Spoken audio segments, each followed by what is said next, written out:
from the Busch Light Studios. I love Arkansas. I love everything here. Give me that thing here. Woo! On your favorite Arkansas sports talk station. Because this is a proud damn state. Streaming live from HitThatOne.com. You can actually feel Razorback Stadium shaking underneath our feet right now. This is Halftime with Phil Elson, Matty T, and Matt Smackdown Jenkins. My calculations are correct. When this baby hits 88 miles per hour, you're going to see some serious... Arkansas wins. The Hogs are still dancing to the Elite Eight for the first time since 1995. I have been waiting for this moment for a long time. Judging by the sound of it, so has everyone else. Hey, hold on. It's almost halftime.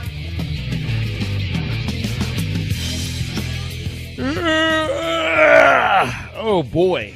Yeah, that's pretty much how I feel right now. What the hell was that, Matty? Good Lord. That was a yawn. He had a long weekend. That was a very – oh, my God. That was one in a series of yawns as I'm trying to still dig the sleep out of my eyes here at about 11 o'clock in the morning. I've been awake for over 3 hours.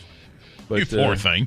Oh, I know. But, hey, I still feel like I should be a little bit jacked up after the weekend. And obviously that's going to be a pretty heavy point of conversation throughout the next couple of hours here on a halftime where the gang is sort of all back together in a sense after bouncing around for, however long there, for almost like 2 weeks. Jason Carroll's with us today in the home studio, and Smackdown and Matty T holding down the fort. Good to be with you guys today. How's everyone feeling? I feel like a pile of hot garbage, but a smiling pile of hot garbage today. How about you? I mean, I'm just excited because it's spring game week. Spring game week? Yeah. You got a big afternoon, too. Are you really excited about the spring game? No, that's Matty. That would be like celebrating your birthday for a full week before it actually happens, too. Let's just go one at a time. I understand where you're going because you probably are thinking about the spring game because you got to get everything in the system for Saturday's broadcast, right? Yeah, I've been working on it all morning. I know. We got a special pregame and postgame celebration. That's right. Post-game celebration.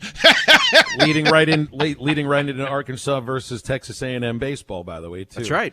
Smackdown. So, all right, I'll be fired up about baseball for this past weekend. Now consensus number one in the nation. You're going to have to look at all of the polls. You just know. Vanderbilt loses 2 out of 3 to Georgia. Arkansas wins 2 out of 3 on the road at Oxford. Arkansas is the number one team in the country. And there isn't a single person in the country that pays attention to college baseball that would tell you any different right now. So you don't even have to look at the polls. Who cares about them? Because they're all going to say Arkansas number one anyway. So that's what I got going on. Matty T's fired up about the spring game week here on Monday. And Smackdown, I'm just going to take a guess that you're still all aglow, basking in the fun of what WrestleMania was over the weekend. Of course. Okay. I feel like I was watching it more than you were. You probably did. I watched it live. You did watch it live. I had to watch the replay Saturday and then watched it live yesterday. Man, me and Matty were texting back and forth, which, by the way, I am very proud of you for watching Saturday night. And not only that, I sat through a whole 40 minutes. Yes. So, Phil, did you know that there was a possibility of a rain delay at WrestleMania? So they spent I read something about they that. spent all this time. We were playing 2 games on Saturday. I did read a little something about it. Yeah, you were kind of busy, but yeah, they spent all this time hyping the thing up, and then they get to it and it's like, we're having to empty the arena here for it. So they spent 40 minutes with just going to these different wrestlers as they tried to fill time. It was some of the most interesting stuff. I love how you pay closer attention to college baseball and wrestling than you ever have before in your life, just because you're because of you guys. You're sucking it in via osmosis. That's right. But Jason Carroll, what are you all fired up about from the weekend? I'm glad yesterday's over, right? Aren't you? Yeah, at this point I would separate that into three different things. One, there was he played 18 innings the day before. It was 7 hours of baseball. I did a 10-hour broadcast. Yesterday, tested my voice's ability to hang on with a 4.5-hour baseball game. And so there was that. There was the nerves of the game in and of itself. For what it meant, for the chance for the division lead, for the fact that it's Ole Miss, and you hate Ole Miss, and you haven't won a series there in 11 years, and from the craziness of what that doubleheader felt like on Saturday, which was a crazy doubleheader. Yesterday was that times 5, up 11-0, up 14-6, then tied 14-14. By the way, those 8 runs that Ole Miss scored, like that. Yeah. Like it happened just like that. And then to see them come right back the next inning with 3 runs, tack on another one, and Kevin Kopp's just shutting it down with some Iron Man stuff. So there was that, Then there was that got me all fired up and jacked up. Then there was the 6-hour drive home, which is the reason I feel like hot garbage today. Yeah, you hit that stretch of 40 once you cross the river, man. That's brutal till you get to Little Rock. Man, I mean, I was going off of nothing but adrenaline and excitement for about 3.5 hours. And by that, I'm singing the songs and everything. I'm bouncing around in the car, and then this is sort of just like settle in a little bit, and then the yawns hit about 4 hours in, and then that last hour and a half stretch was not fun. Yeah. But I did have to pull over a couple of times, but I made it home safely, thankfully. So we do. That means we're all the gang's all together again for a Monday, and that does include Connor O'Gara coming up at 11:30. Your calls and text as well. 877-377-6963. Tell me what you think about this weekend we just had for baseball. Bummer for softball. We did preview the series with Alabama with Dorian Kraft on Friday, and split the first 2, got shut out 2-0 yesterday. So had plenty of opportunities, too. I was at that game, covering that game, listening to you on the app. Arkansas gets the bases loaded, nobody out in the first, and can't get anybody home. And that kind of set the tone for their inability to have big hits yesterday. They had the same thing in, the first game of the series. So, they're there, and they could have easily won all the games. They just can't get the big hit when they needed to against Alabama's ace, and so that was the difference. And Alabama scored 2 runs off a hit batter and a pass ball. Oh, gosh, isn't that frustrating? Well, hopefully it doesn't sink them at all because they've been playing so well. And then, gosh, I mean, it was right after we got off the air, I think, on Friday SmackDown that Moses Moody made his announcement declaring for the draft. So 1 in on Friday, Stanley Umude, 1 out in Moses Moody. And but you knew that was going to come from Moses. It was just a question of when is he going to make the announcement. I had no better place for him to do it than on the jump with that crew. I mean, big nationwide platform for him, and probably, by all accounts, probably a top 10 consensus NBA draft round pick. So good on him to do it. And like you said, I think it was just a foregone conclusion that was coming. We just needed the formal announcement. So like you said, trade, you got rid of 1 left, you got 1 in, and now you've got 1 more open roster spot. And the rumors are circulating about this Jaden Gardner kid from ECU that could be making his decision here at some point today. It was said that he was doing it today, just don't know of an exact time. So we're going to be having the tweet decks and the Facebooks and Pintos and everything ready to rock and roll for you today. Man, I mean, every name that they've been connected to, or at least that has said, this is who they want, they've gotten. Or at least that's how it seems. So I don't remember who this player is from ECU. What position? He's going to be a forward. Okay. Another piece that could stack this team up. It's going to be interesting to see how all these pieces come together and play together next year. But they're stacked for sure.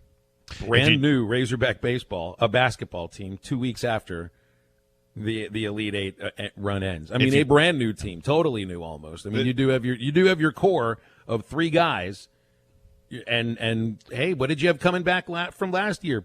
Pretty much 3 players, right? Well, you had 2, and only 1 with significant playing time. Mm-hmm. And so they're in a better spot now, and then you add pieces that can really help you, kind of like you did with Justin and Jalen, and they're going to be in a better spot than they were last year, just with what you have coming back and what you're adding. I don't know if they may have another guy leave, and then what do they do with that spot? But they're still really thoughts Note may Note could be the guy.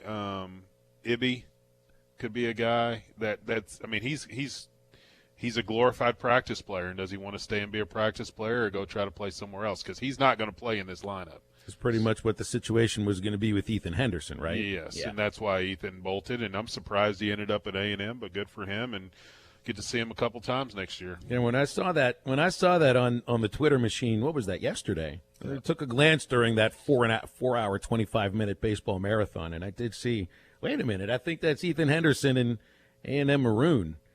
At that point, I was happy to look at Maroon instead of that powder blue that I was forced to look at for most of yesterday. Do we need to let you vent next segment? You sound awfully aggravated with Ole Miss right now.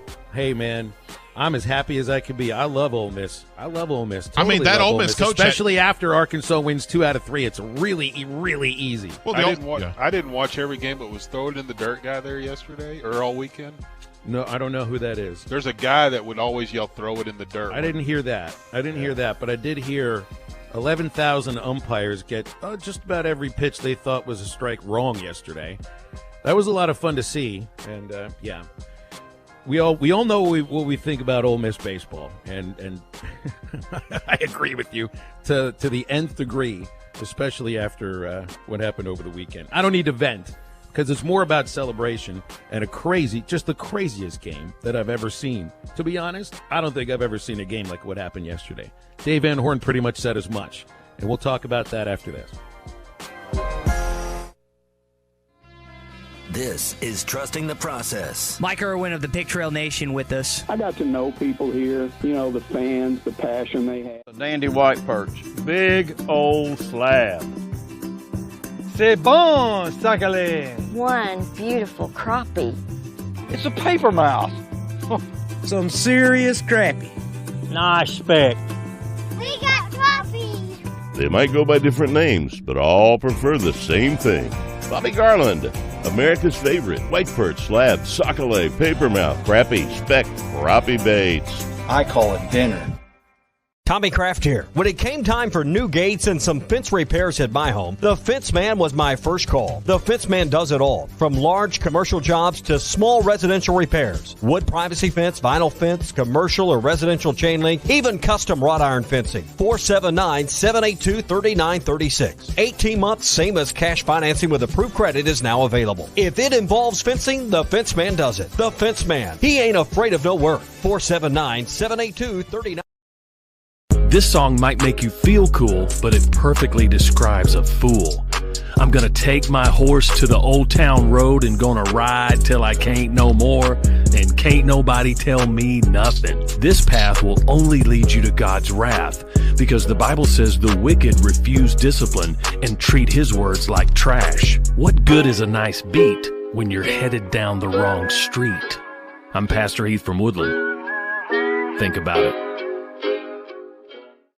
Now that's a dandy white perch. Big old slab. C'est bon, sacalé. One beautiful crappie. It's a paper mouth. Some serious crappie. Nice speck. We got crappie. They might go by different names, but all prefer the same thing. Bobby Garland, America's favorite white perch, slab, sockeye, papermouth, crappie, speck, crappie baits. I call it dinner.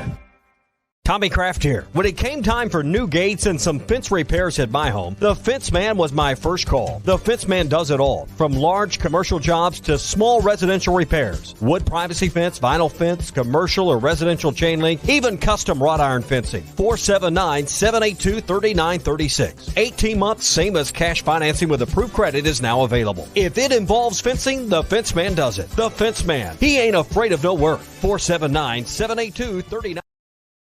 This song might make you feel cool, but it perfectly describes a fool.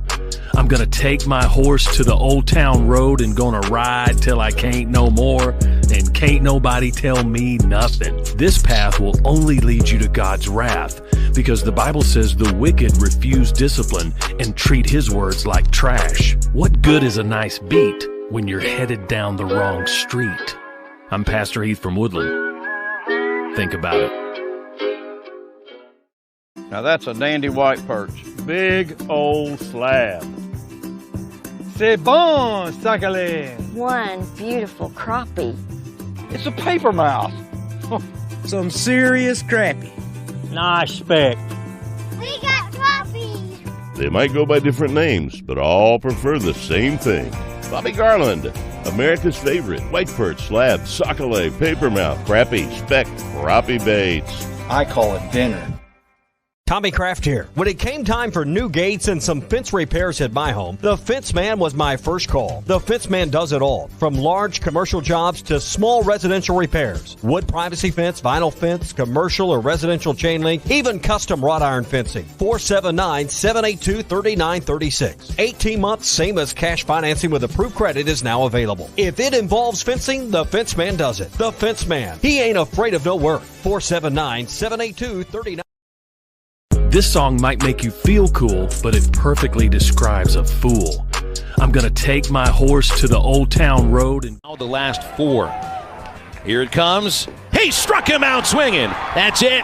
The Hogs win in Oxford. First series victory since 2010 at Swayze Field, and the Hogs take 2 out of 3. They win 18-14, and right now this division belongs to the Razorbacks. Need a little bit more halftime in your life? Make sure to download the Eastside Liquor Halftime Podcast. Eastside Liquor in Fort Smith has the best deals in the River Valley on liquor, beer, and wine. Stop by 9390 Rogers Avenue in Fort Smith and make sure to check out their Facebook page for weekly specials. The Eastside Liquor Halftime Podcast is part of the Hit That Line Podcast Network and is available wherever you listen to podcasts.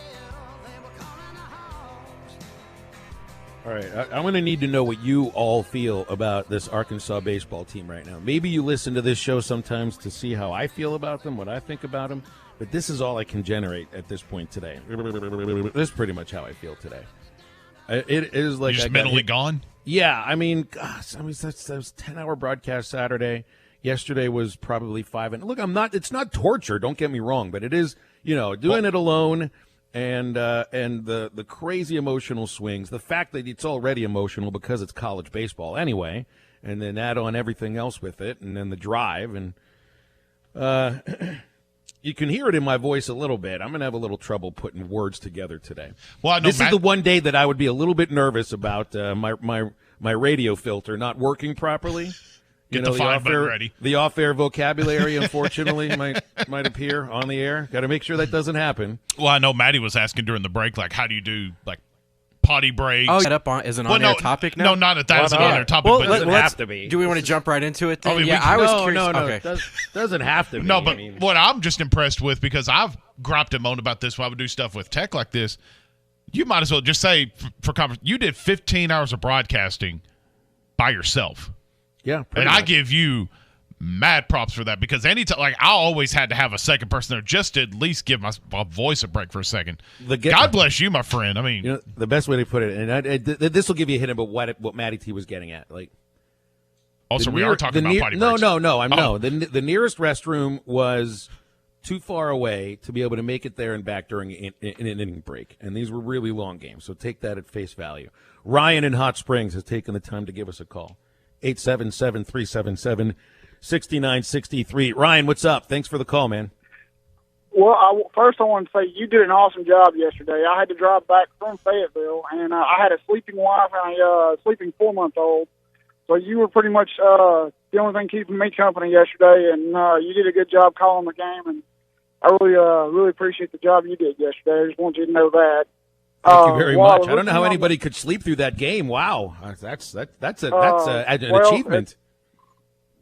While I was listening, my turn to get on the radio, you all talking about this defining this baseball team, and I think Kevin Kopps personified it perfectly yesterday with the gutsy performance that he had to come in and just keep punching away till you punch your way out of the situation. And I was really, I don't know that much about baseball, but I will say to know that he played the game before and then come in the way he did and punched his way out and won us the game, that was pretty impressive.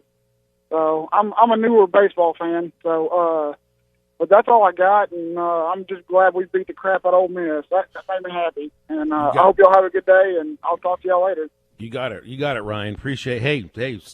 Stick with baseball. If you like this now, it's good that you're glomming on to Arkansas baseball right now, because they are a heck of a lot of fun. And I agree. Kevin Kopps right now is, Jason, would it be fair to say MVP of this baseball team right now? Which is saying something, considering that they're one of the more fearsome offenses in college baseball. There's no doubt about it. Mm-hmm. I mean, they don't win the games they've won down the stretch, or down this little stretch in conference play without him. and it's been a surprise a little bit. And I talked to Kevin last week. I talked to Hobbs. I mean, it was a mentality switch. I mean, Kops kind of had a different mentality last year when he struggled, and he changed his focus, really worked on that cutter, and that cutter's been a dynamite pitch for him, and he's been big. Now what you have to hope is he can continue to do that when he's having to pitch so many innings, 6 innings and back-to-back days, 6 innings. You hope that the arm doesn't tire out or go away, because they're going to need him. I mean, Jackson Wiggins, should be the guy, but he's too wild, and right now he left way too many pitches. Well, in I think that was the plan yesterday. Was for I don't know if it was for Jackson to close the game, but I think it might have been to hand it off to Kops for an inning, 2 innings tops. But Ole Miss teed off on him there, and here's one. We saw Jackson try to mix in the changeup and the curveball, and it still didn't quite work. So I think that fastball right now, the nervous thing about it is, and any good hitter in the SEC is going to be able to turn around a 95-mile-an-hour fastball on occasion, and that's what's happened recently, because it's more a straight pitch. Yeah. So figure out if there's a way to get some movement on it, and I'll bet you there is. I just wonder, what you have in Kops on the back end. I don't know if Vermillion goes back to the start. I mean, that second starter on the weekends is a mess right now for them. I don't know if they try Jackson Wiggins as a starter and see what they can get out of him as a starter. I don't know if that's even in their thought process. I think what you're going to see is the same rotation this next weekend against Texas A&M.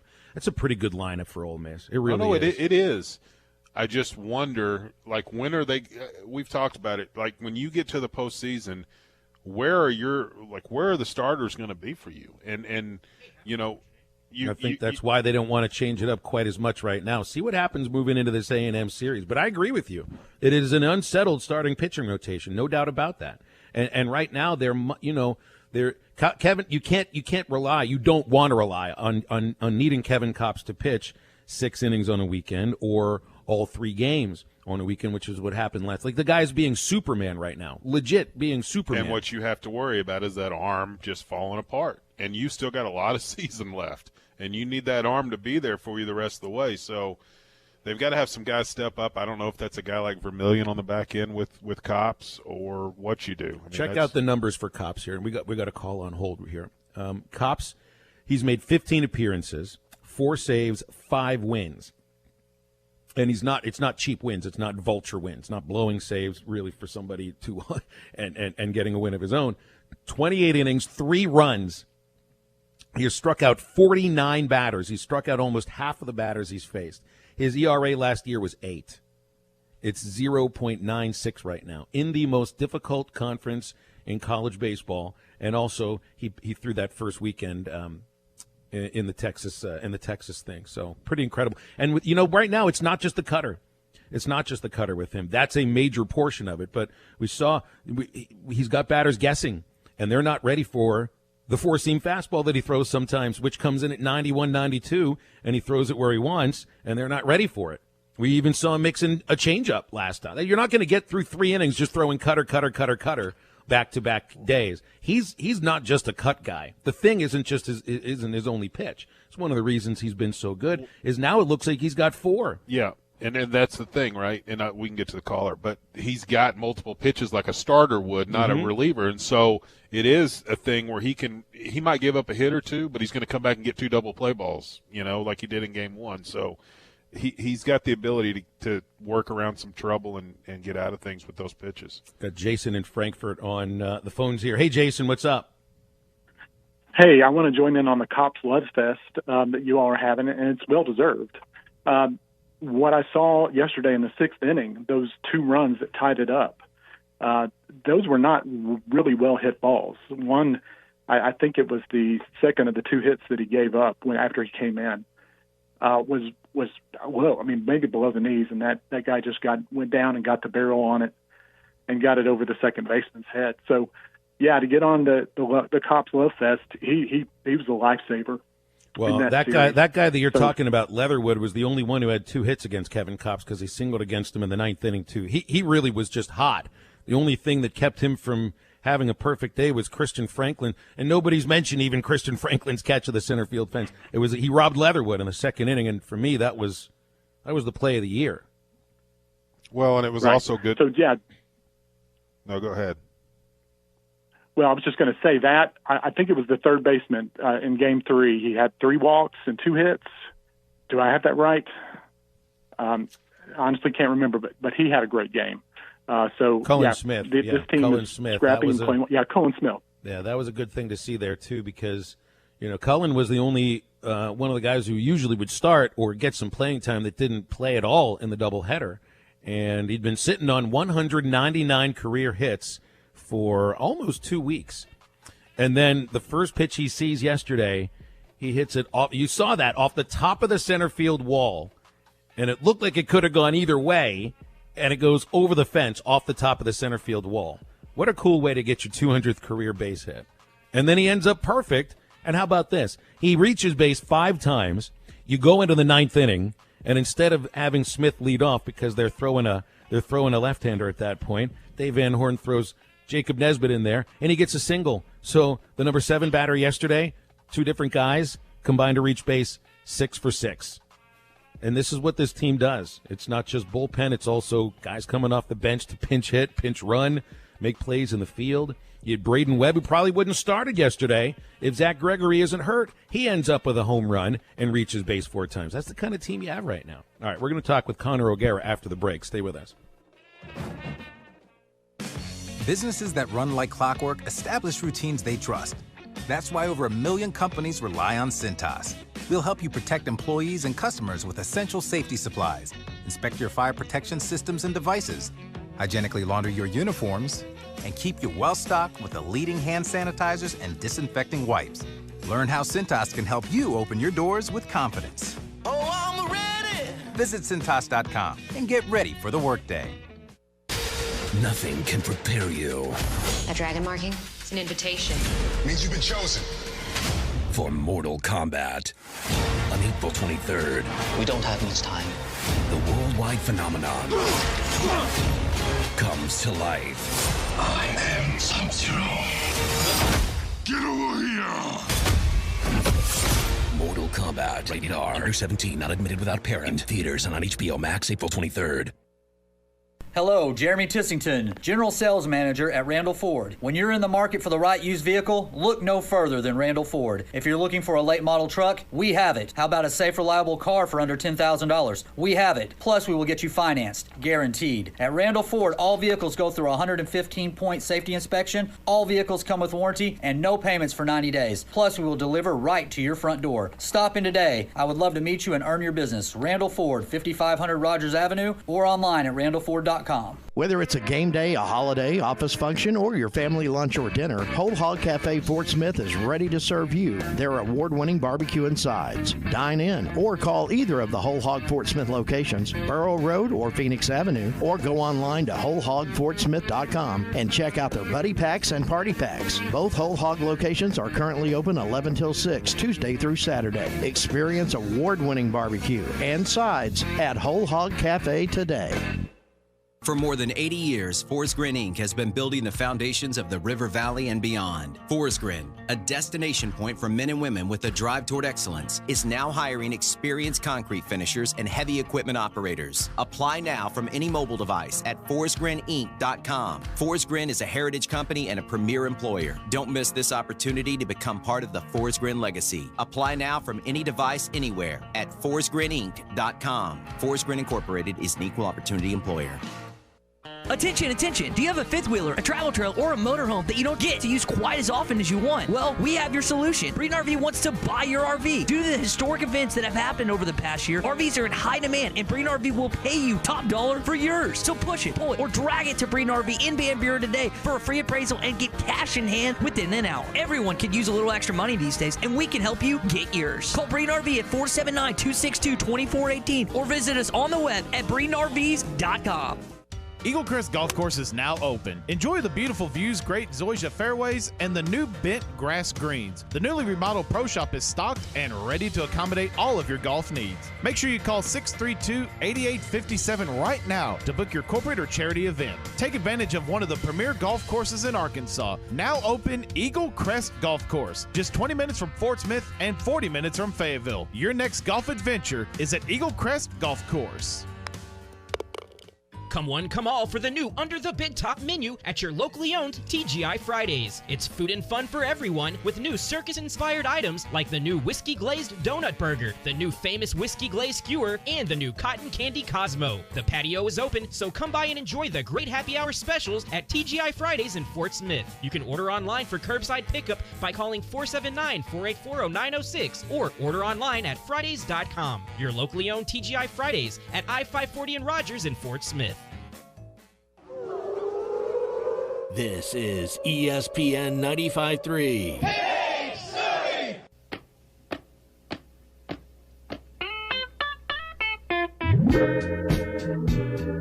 Left-hand batter, pitch from Lockhart is hit high in the air to center. Franklin's going back, still back, looks at the wall, leaps. Franklin, what a catch! Christian Franklin says, oh, no you don't. He robbed Leatherwood of a homer, and he acts like it's something he does every single day. You're listening to Halftime with Phil Elson, Matty T, and Matt Smackdown Jenkins. Want to jump in the conversation with the guys? Call or text into Halftime at 877-377-6963. You know, think about this. Christian Franklin makes that catch yesterday and then just kind of jogs in with his head down. He knew he made a great play, but he acted like he'd been there before. Could you have imagined if any of the Ole Miss outfielders would have made a catch like that, which, by the way, any one of them probably could? That's a really good team. Could you imagine the reaction the game would have any one stopped. of them would have had? That's right. They would have taken bows. They would have taken beer showers from their beloved student section. They might have done a striptease on the field for all I know, because, honestly, that's kind of what I expect out of them. Connor O'Gara joining us from Saturday Down South. Connor, I was just in Oxford for the Arkansas Ole Miss baseball series. There is no more annoying baseball team in the country, I think, than Ole Miss, with the antics and some of the stuff that goes on. I don't know if you watched any of it or if you know some of the stuff Ole Miss does. What do you think is the most annoying football team in the SEC? And I'm not talking about the fans, and I'm not talking because they win. Just the way the team acts on the field. Or is there even one of those teams right now that you could point out? I was going to say, the Ole Miss baseball uniforms, if I got to dress like that, I think I'd be a little bit annoying. So I kind of get it. The bravado that would come with looking that good on a consistent basis, knowing that that's the type of uniform you get to wear. So I'm just saying, not to excuse any of that, but I don't know that there's an SEC team that like kind of embraces that bad boy type of, hateable Pretty boy. It's not bad boy, it's mantra. pretty boy. It's pretty boy. There's a Okay, difference pretty here. boy, yeah. Yeah. I don't necessarily think that there is one because, if there's a fan base that I think is most annoying, Tennessee fans are certainly up there, though they're obviously passionate. But just in terms of like actual teams, like teams that think that they're kind of above everything, I'm not crazy about the way some of the things that I've seen play out at Auburn over the last couple of years, and some of the things that you see, like the way that the receivers talk and the way that Bo Nix has kind of come across at times. You're just kind of like, all right, win something and then actually talk about kind of where you're at as a program. But I don't think anybody is really that hateable just from like what they do on the field. We associate that in football with much more about like who their coach is and how their fan base acts. I think the way that I would say Ole Miss acts sometimes is a lot like that Hurricanes team did Miami with the Vinny Testaverde. When the whole wearing battle fatigues when they went to the Orange Bowl or Fiesta Bowl, forget which one. But that's sort of the way I look at it. And maybe it says to me it says a lot about the coach because, and this goes in any sport, I think. You can get away with what the coach will let you get away with, and that's also kind of look what LSU is like dealing with in some ways. That's why it seems that Ed Ogeron is in I don't know if trouble is the right word or hot water or just the controversy surrounding it, because when it comes down to the way that a team acts, certainly on the field and sometimes off the field too. It's what the coach allows you to do. It is, and coaches preach all the time about culture and this and that, and how you handle yourself on and off the field, and some of that just comes off like it's just the most hollow message in the world, especially when you see what's gone on at a place like LSU, where it hasn't just been a Coach O thing, but he's been a part of this university that has just turned a blind eye to victims, and it has put winning above all costs. And to see the way that it's played out in Baton Rouge, and knowing how far back and how high up the food chain this goes, where you have 9 different athletes that Coach O had that were accused of sexually violent crimes, only 7 of which were disciplined in any way, and one of which, one of the 2 guys who was disciplined, Drake Davis, when you see what it took for Ed Odron to finally discipline him, you're just like, oh my goodness gracious, this is bizarre. But there is a certain accountability that has to come from the head coach with,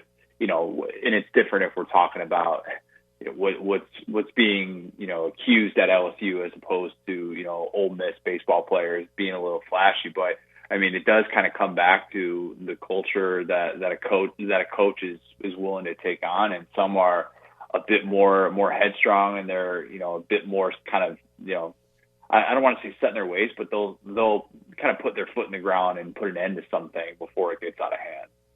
You use a really interesting word there, accountability, because right now the only people who have been held accountable for anything that's happened at LSU were at either Kansas or Oregon State. The former president at LSU who decided not to let go of Les Miles. He was the Oregon State president, and he was asked to tender his resignation, and then they accepted that resignation rather quickly. And we know what's happened at Kansas with Jeff Long and Les Miles now. And all that's happened at LSU is a couple of suspensions for high up administrators. And I know there are a lot of people in Baton Rouge on campus there that are angry that nobody has really been held accountable at LSU athletics and the Title IX office.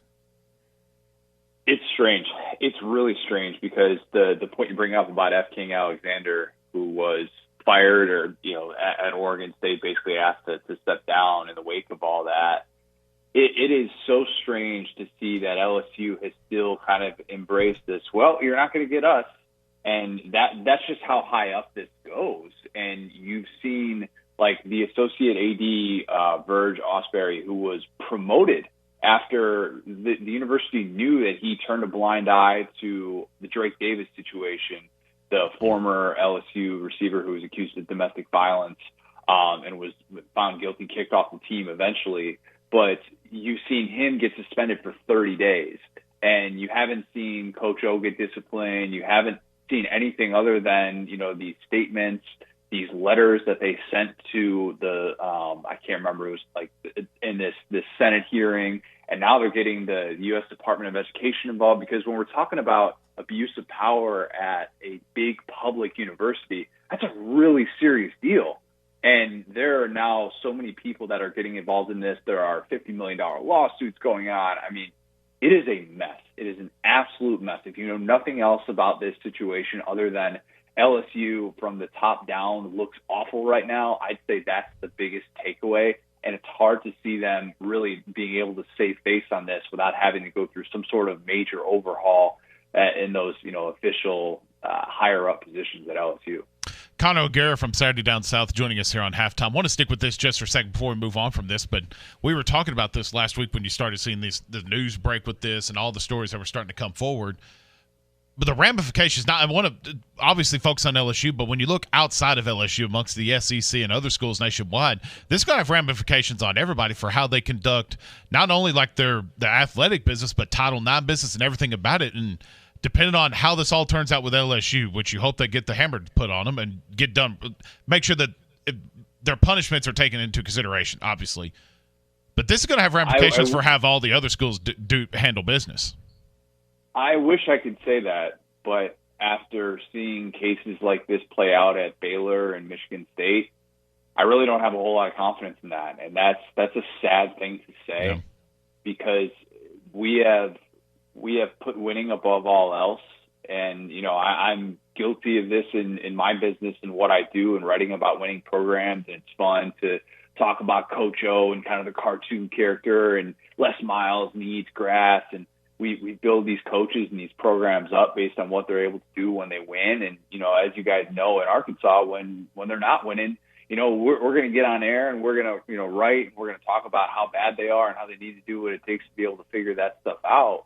But when it's being done at a cost, and that's what we're seeing at LSU, and that's what we saw at Michigan State, that's what we saw at Penn State and Baylor, then what are we really doing here? And the money has continued to grow in ways that I don't think anybody could have foreseen 20 years ago.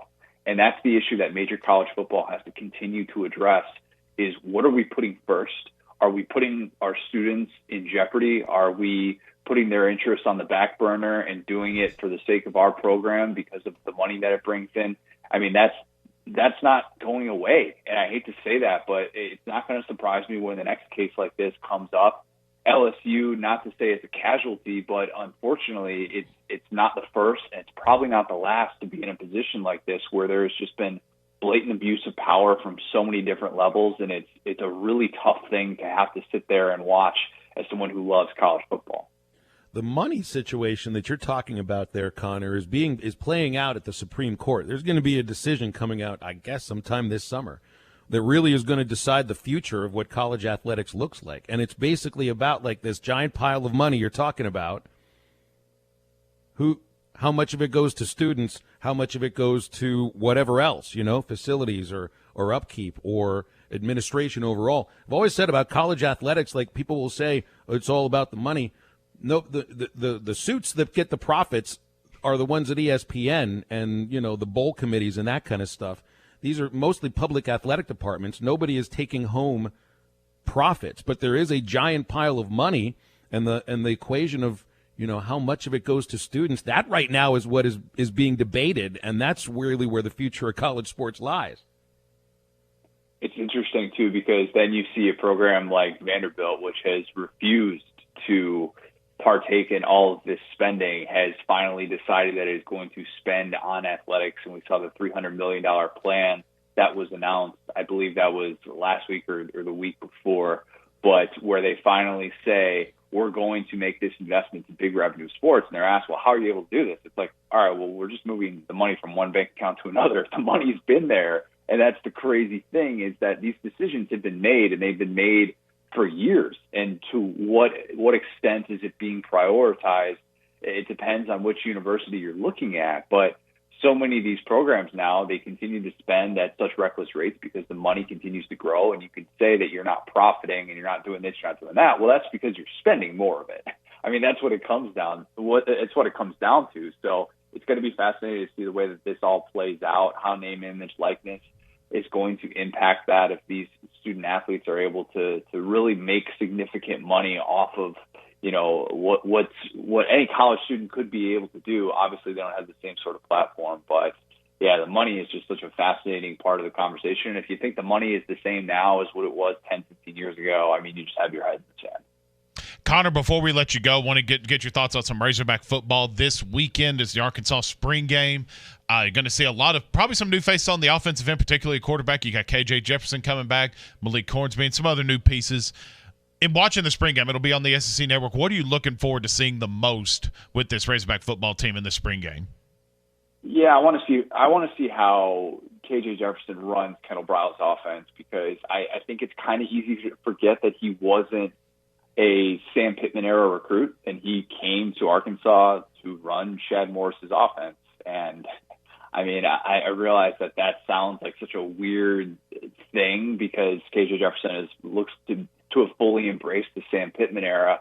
But how does he look in this offense? And does it look like he's able to handle the tempo? We saw the flashes at the end of last year. He had moments where he looked great. He had moments where he didn't look so great. And are you going to be able to really build a better and improved team this year? Because I think Felipe Franks, the job that he did last year, was about as good, if not better, than what Arkansas fans could have hoped for. And so is he going to look crisp? Is he going to look like everything we've been hearing out of camp, that he's embraced this leadership type role? Or is it going to be Malik Hornsby, a guy who looks very different playing the position, about 60 pounds of difference there? Is he going to look like the guy? I tend to think that Jefferson has a lot of potential running Kendall Briles' offense. I can't wait to see what it's capable of. But I think all eyes are going to be on the quarterback and just kind of seeing how they're able to adapt to this, and are they able to handle tempo well? Because as we know at Arkansas, that's just such an important thing to be able to make this thing go. Real quick, Connor, are you watching? I'm assuming there's 14 spring games. Are you watching them all in the SEC? I mean, you can't really. You see the clips, and like I'll see the noteworthy things that come from all of them, but I'll probably watch a couple in full and then catch like a decent amount of the other stuff, and then I just pretty much consume, the takeaways, and I'll read up on all that stuff. But am I sitting here watching all 4 quarters of the Mississippi State spring game? Probably not. But I will make sure that I catch as much of it and make sure that I'm well versed on everything that's going on, and I'll see what I need to see. All right. Well, I guess that's a little bit disappointing. I'm kidding. No, I wouldn't watch all of them either, man. I don't know who would. Appreciate you as always, Connor. Thanks so much. Yep. Appreciate it, guys. Thanks, Connor. You got it. That's Connor O'Gara from Saturday Down South, joining us every Monday here on Halftime to kick around some of that stuff. We talked a lot of non-football football there. It was. It's kind of what you got to do this time of the year. I've got some news tidbits when we come out of here. When we come back from the news. Yep. Get some interesting college basketball news that we can toss around for you. It does include a former Razorback head basketball coach and a former Missouri Tiger basketball player. It looks like he may be a tiger of another tale. We'll find out in a moment. 877-377-6963. And we wrap up the first hour of Halftime right after this break.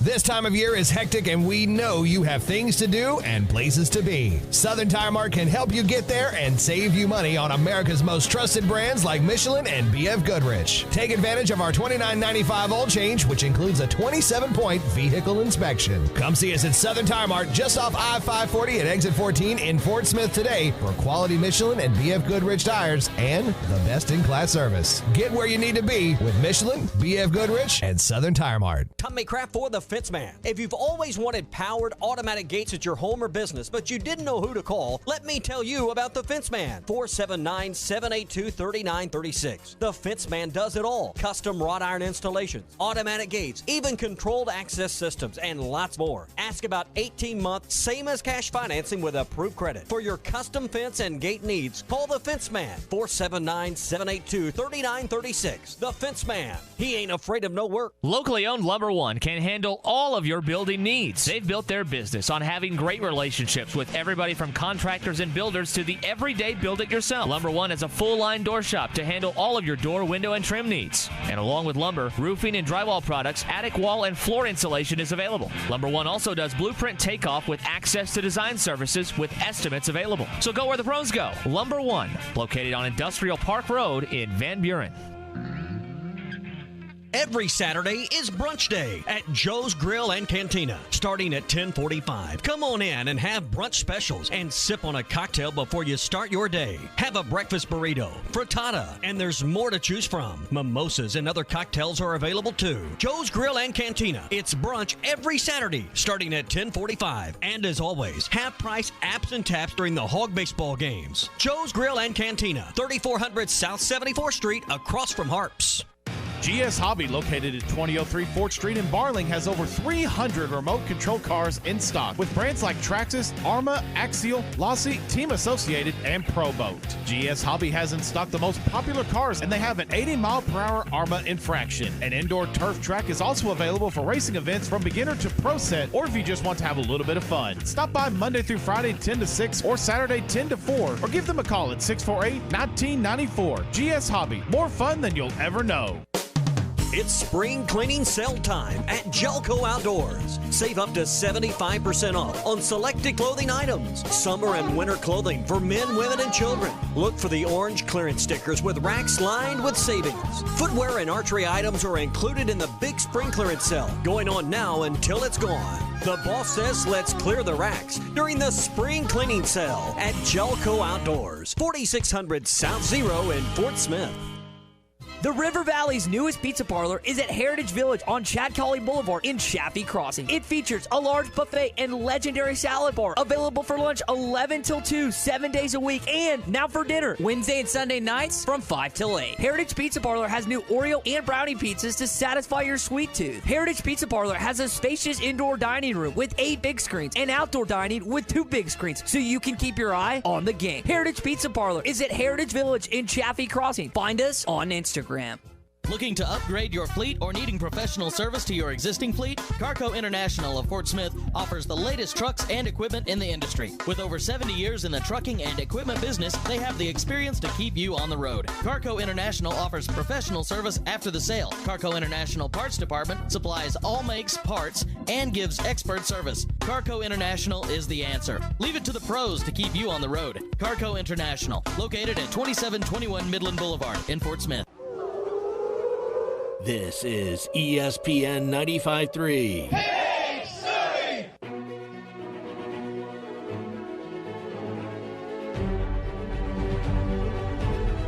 1-1 on Leatherwood. Paulette's fastball lined into center, hanging up. Franklin diving. Great catch. Christian Franklin robs him with a face-forward diving catch, ending the Ole Miss first inning. Find us on 99.5 and 1290 in Northwest Arkansas, 95.3 in Fort Smith and the River Valley, 96.3 in Hot Springs and Central Arkansas, 104.3 in Harrison and Mountain Home, and everywhere on hitthatline.com. Now, back to the guys. Here's Phil Elson, Matty T, and SmackDown. 877-377-6963. Some basketball news. Let's do Xavier Pinson first. He's going to be an LSU Tiger. Goes from Mizzou to LSU. And I guess that's one that Arkansas might have targeted that they don't get. It might have been somebody that could have helped, right? Well, I think they like Chris Likes better. And Pinson was definitely on the radar, and I think they would have taken him, but there was some stuff going on in the background, and they liked the ability of Chris Likes to get to the basket and do some other things, so they took Likes. Sometimes you can't compete with the pocketbook of LSU, though. It has nothing to do with that. I'm kidding. I know you're kidding. I know you're kidding. He never wastes an opportunity to get one of those in. No, of course not. Arkansas and Muss like Likes better, and I think they would have taken Pinson had they not gotten Likes, but that's what they wanted, and that's what they got. So we'll see how he does at LSU. With the pocketbook, right? Yeah, exactly. Right. There you go. Yeah, we're still waiting on word from this ECU player, right? Because so much of this news likes to break between 11 and 1 o'clock. Hey, bring it on. Let's go. I always love that makes us look like we're sort of like journalists in some aspect. Jackson Collier, who we've had on the show a couple times before, just tweeted out just a look of like, just be ready, like something's coming. So who knows? He was right last time when this old news broke, so we'll see if that comes around this time. Jackson butts his butt. He cracks me up because I asked if he'd be able to come on the show. I forget what day it was last week, and he couldn't because he's a law student. He had class at that moment. I'm like, gosh, I mean, and he's pretty thorough on his basketball coverage during the season when he got it going again, with his podcast and helping out Hutch and Nikki. If he was still doing that, but gosh, I couldn't even. I thought you couldn't do anything else when you're a law student, and here he is covering basketball like that. And so Stan Heath is back in college basketball now. Good for him. He is at Eastern Michigan, where he played back in the MAC, where Arkansas plucked him out of. He wasn't obscure. I wouldn't say he was obscure, but the 1 year at Kent State, where he took one of the greatest tight ends in the history of the NFL and rode that team to, what was it, an Elite Eight appearance with Kent State that 1 year there, and then is the guy that's plucked out to replace the guy. The guy, you don't want to be the guy who replaces the guy, and he did, and ends up losing his job after making the tournament 2 years in a row, albeit disappointing first-round losses. Yeah. including the Bucknell loss. That was fun. I've heard that referred to as the single worst game in Razorback basketball. It was not history. fun to be there and watch that, I promise you. So he's back. He's back. Where had he been recently? He'd been in the G League? G League with the Lakeland Magic. Yeah. So won a G League championship, right, Jason, if I'm not mistaken? Yeah, a year or two ago, I think. So he's a good guy. And, again, like you said, the tournament run, he just couldn't do anything in the tournament. But he left Pelfrey, a team that made it to the tournament. So boy, and then things changed pretty quickly, though. Yeah. It's kind of, so, I mean, Pelfrey hasn't been a head coach since the Razorbacks fired him. And Heath went on to have, I wouldn't say a ton of success with South Florida, but one tournament bid. And now in EMU, which I don't know much about Eastern Michigan basketball, to be quite honest. So it's good to see. I guess what was the knock on him? Wasn't it that he didn't display any emotion? Well, I don't remember hearing that people didn't think he cared too much. It was a boring brand of basketball too. Yeah. I mean, so, but yeah, good luck to him there, and All right. So we got to find out. What's the scholarship situation with men's basketball? Arkansas now? Has one open. Right now. One open. That's because of Moses declaring for the draft. And so that's one player left. Well, you're not really wasting any scholarships. It doesn't feel like it, does it? No. And, it's going to be interesting to see what he does going forward. And only he and his staff know. But you look at the 2022 class, I don't know. He's got these grad transfers coming in for next season. But the following year, there's 5 to 6 guys in the state of Arkansas. They're on a couple other guys out of state, including a guy from California who's going to announce in June. So they've got a lot of potential high school guys, and he likes to mix those up with transfers. But the 2022 class in the state is probably better than the Moses Moody, Devo Davis class.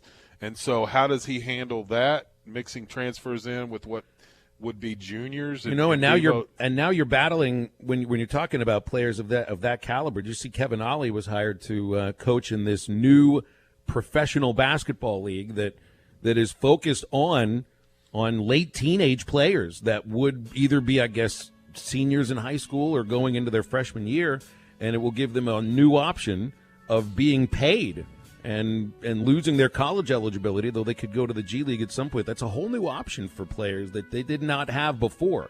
So that's why it just feels like you have the perfect coach here right now who just has all these other avenues to get high-caliber talent in. And by the way, players that feel like they're more known quantities. I mean, you're talking about guys that are in Likes and Tony that were scorers in the SEC for a couple of years each, 3 years each.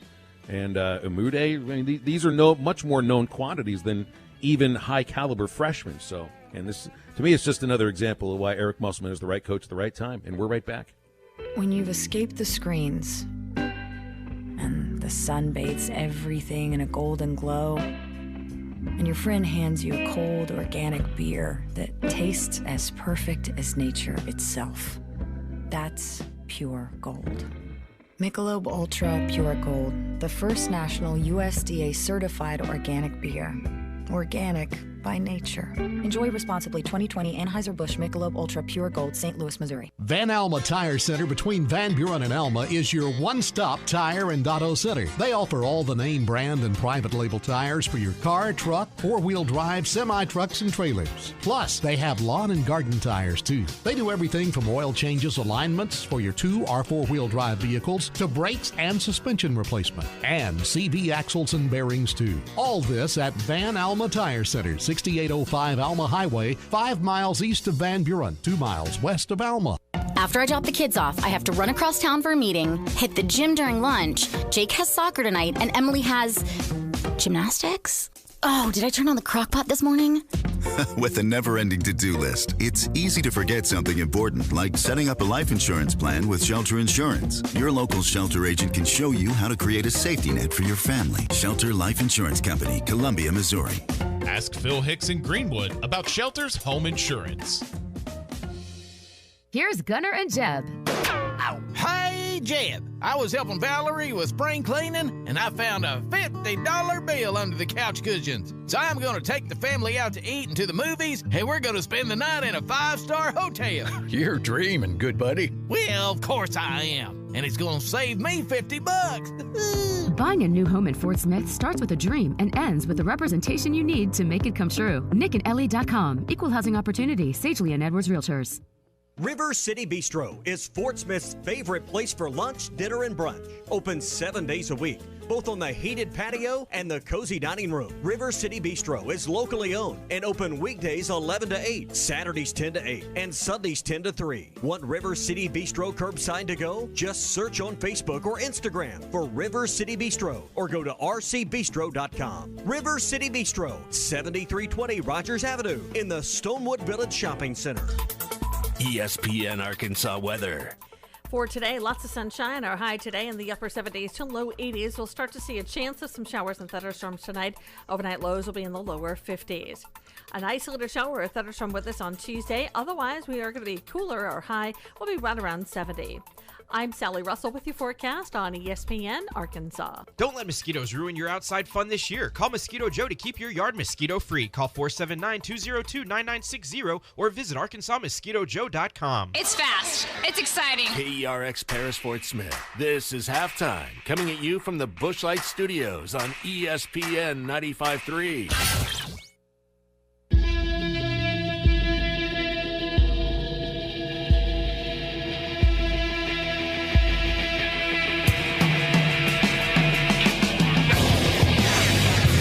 Live from the Busch Light Studios. I love Arkansas. I love everything here. Give me that thing here. Woo!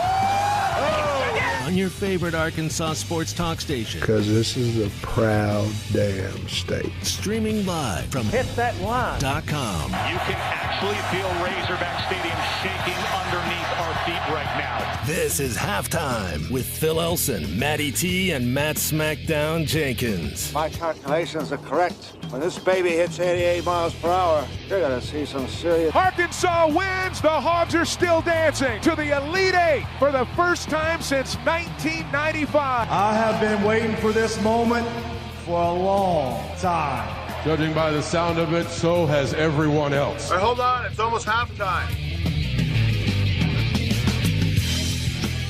I feel a little bit more awake now as we get into the second hour of halftime. Thank you very much, SmackDown. Maddie, Jason. That's what we're here for. These are my human caffeine without giving me the indigestion, by the way. So appreciate that very much. At least not yet. We can start giving you the indigestion. We can get more in your ears like this right here. You keep bringing up a lot of wrestling, and maybe that'll happen. Although I have a feeling I'm doing good today. I haven't even brought it up yet. Well, it's about time, right? Because we usually do the first segment of the second hour of course, on Monday. Yes. But this is about us. I'm like forcing you to. Which I'm not even going to say forcing Matty T because obviously he's now a huge WWE fan because he watched it this weekend. I know when they refer to the SmackDown version of WWE, sometimes they call it the show in blue. That's true. Look at you. I'm learning all sorts of stupid I'm so wrestling proud of things.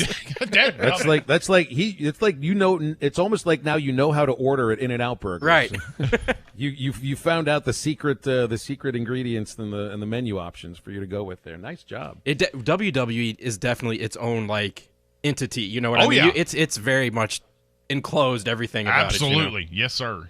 I think I'm probably going to stay outside the enclosed Watch it WWE from the outside. bubble. Yeah, I don't even know if I'll be watching from the outside. I think I might just look at the enclosed orb and just point at it and laugh. What? Sort of No, now be respectful. Be respectful. You realize who you're dealing with here for these 2 hours. I know. Yeah, so that's what I'll get into a little bit here with 3 Up, 3 Down. Let me pick the right one. There it is. There it is. It was there somewhere.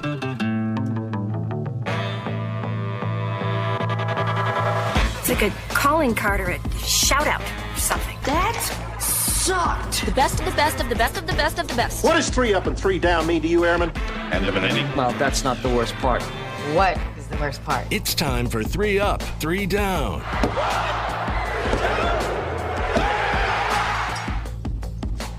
Today, 3 Up, 3 Down brought to you by our friends at Pradco Outdoor Fishing Lures. They make the Yum Dinger, and this is what you need in your tackle box if you're looking for catching largemouth bass that are spawning right now at ponds and lakes all over Arkansas and Oklahoma.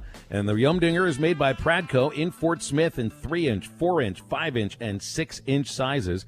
Wacky rigging the 5-inch model can't be beat for spawning bass.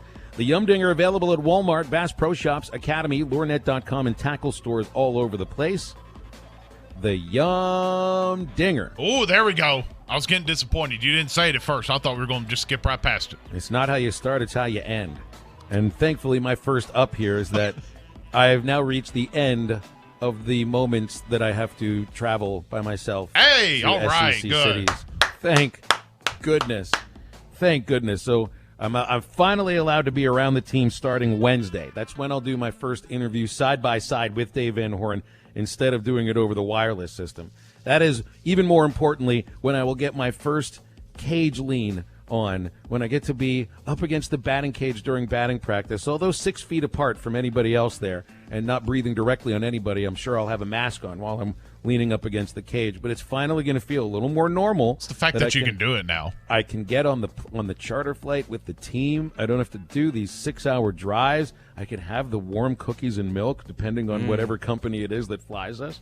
Oh, I'm so thankful. And you know what else that means? And this could actually be my second up, because now I'll be in the hotel with the team, which means I ate breakfast. Yep. Okay. I was waiting for the hotel bacon to pop. No, I know some places they've gone to these like grab and go breakfasts. It's not really the same yet. So. Some of them still do that. Yeah, we'll see what happens. But I'm going to do it. Look, now I feel like I can.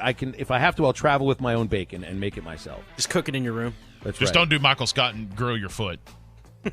I won't be traveling with a Foreman grill in bed, but they do have these things called microwaves in the room. So microwaves bacon. Halfway decent idea. All right, first down is so I went to I went into the suite area yesterday before game one just to fill up a Coke to have a little caffeine for the game, and I'm hearing a father trying to have a moment with his son, like teach him a lesson, and they're watching up by the windows. They're watching the Razorbacks take batting practice. Okay.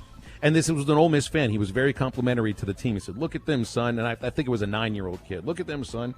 That's the Arkansas team right now, and look at them and how they're practicing." And he says, "Son, practice makes perfect." And he couldn't hear me because I had a mask on, and I said to myself, actually, that's not true. Practice does not make perfect. It never has. Practice might make better, but practice most definitely does not make perfect. If you want any proof, and I said this to the guys in the booth before the game. I told them this. If you want any proof that practice is not perfect or won't make perfect, watch what's about to happen here on this baseball field, because there is no such thing as a perfect baseball game. It might be a perfect game thrown by one guy, but not by two on the same day. Practice does not make perfect. Stop with the cliches on this kind of stuff. It might make better, but if you go into anything expecting perfection, you're going to be disappointed for your entire life. That's my first down. First up for me goes to, you've already talked about it a little bit, so I'll keep it short because, God forbid, I actually bring up some of my favorite sports on the show. No, this is your moment to shine. Do it. I'm kidding. The WrestleMania was last night, and it was fantastic, and it felt therapeutic in a sense. So if you want to judge me, by all means, do all of that. I don't care. It was therapeutic, and it felt normal for the first time in over a year, watching wrestling with fans chanting the whole 9 yards. And it was therapeutic because I passed my fandom on to Maddie T and to Lady SmackDown. She watched the whole show last night. I was awfully proud of her. That's fine. I'm just keeping track for you. I'm just letting you know. I appreciate that. So that's my first up. First down for me, sticking with WrestleMania. This will be the last time I bring it up on the show. Mother Nature, man. First time in a year you get fans back there, and he attested to it at the beginning of the show. WrestleMania gets put under a weather delay. They all had to file out of the arena. Leave the stage. But to me, I think that's a thumbs up or an up because it was so entertaining watching these guys try to just come up with material. Yep. And that's when it's good. Ad-lib. When they're ad-libbing like that, that's when it's really good. But down goes to Mother Nature, but I guess another up for them to power through and pull this thing off. And it was funny, too, to watch a couple of the wrestlers slip and fall as they were then entering the ring. I saw the videos. It was fantastic. So those are my first ups and downs. Second up for me, I'd never experienced a series win in Oxford, neither at Arkansas baseball since 2010.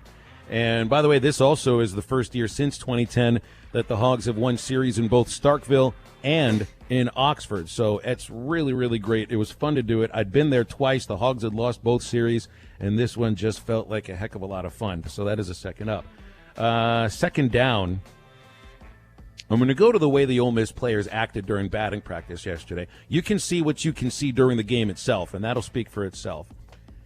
But I appreciate a team that actually treats batting practice just like it is, like batting practice, not like the biggest deal on earth. And you should have heard the Powder Blues, hooping and hollering and screaming for every ball that they hit over the outfield fence yesterday, which, by the way, had plenty of help from, like, wind blowing out at 20 miles an hour at that point. Acting like batting practice home runs at 11 o'clock in the morning? I mean, seriously now. Do they have, like, a pre- and post-game show for their batting practice there? Well, yeah, it's a bunch of showboat stuff. Free celebration. That was way down for me. Although I'll tell you what, it did get me riled up. So maybe I should be happy about that. I think we need to go through the game, Matty T, and just pull the clips of Phil just like lambasting Ole Miss. I would love that. That'd be fantastic. You need to pull. You mentioned. Well, we'll talk about that up anyway. Second up for me, still got the Magic Touch bowling. Went bowling after this, and I'll touch more on why we went bowling. But bowling with a group of friends last night in Russellville, and this time when I went bowling, the first time I brought it up, Lady Smackdown, another 25 cents. That's fine. Absolutely kicked my rear end bowling. I was using the house bowling balls. Nothing worked right. I had my own personal ball this time that I had left back home, and just dominated everybody. Did you have the gutter bumper things up? No, I don't. No, I'm not a rookie like Phil. So, yeah. You and I have never gone bowling before. It'd be a lot of fun. So, miss doing that. Now, here's a question. I was talking to Matty T about this. Would that count as? I know it's not exercise, but I really enjoy doing that. Like, would that? I'm thinking about doing this thing. Is that a sport or is that sports entertainment also? It's entertaining for me. Like I'm legit. Any sport you can drink beer while you're playing it. Absolutely, I think so. Because there's a few bowling alleys here in Fort Smith that you can go. You're mentioning this 7-10 split, right? Yeah, that's amazing. What that guy did. Did what's his name? Yeah, the Ginger Assassin. I saw this this morning on the Twitter machine. This is apparently the fourth time ever that a 7-10 split has happened on live television. Wow. Yeah, and how many of us have actually tried to do this and missed both of them, right? Or throwing it right down the middle like a field goal.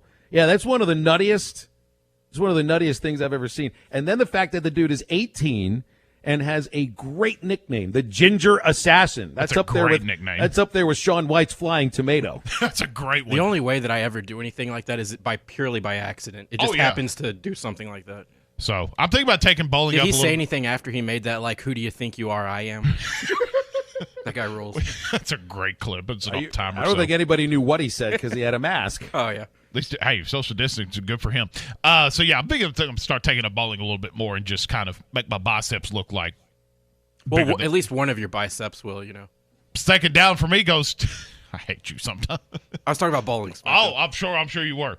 Second down for me, SEC Network. I get that they have to make all these big, like all the network changes and everything else with how the game's going to be assigned. How in the world does a top 5 SEC matchup?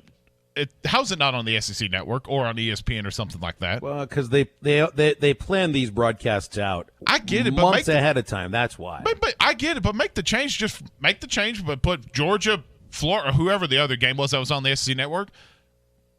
You get my point. Like, it was a top 5 matchup, and that game yesterday would have been fantastic on like a ESPN2. The game they showed was like over in the first inning. See, there you go. We're watching it right here at home. 10 runs in the first inning. It really, wasn't any suspense. Down to the SEC Network.